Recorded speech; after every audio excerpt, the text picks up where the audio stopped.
A verdade é que o sistema não quer que tu ouça.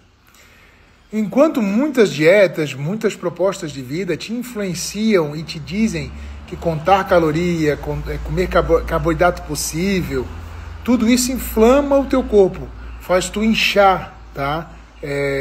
Ele faz tu ganhar peso ou ter que fazer muita atividade física para compensar e ficar em déficit calórico para ter emagrecimento.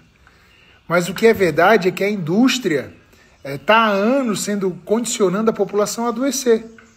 Porque quando a gente conhece o jejum e a carnívora, o jejum intermitente e a carnívora, a gente desinflama, a gente desincha.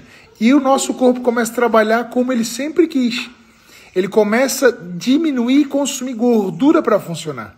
A gente só faz a troca da nossa gasolina, do nosso combustível. É simples assim, gente. Vou deixar um texto, dá uma lidinha.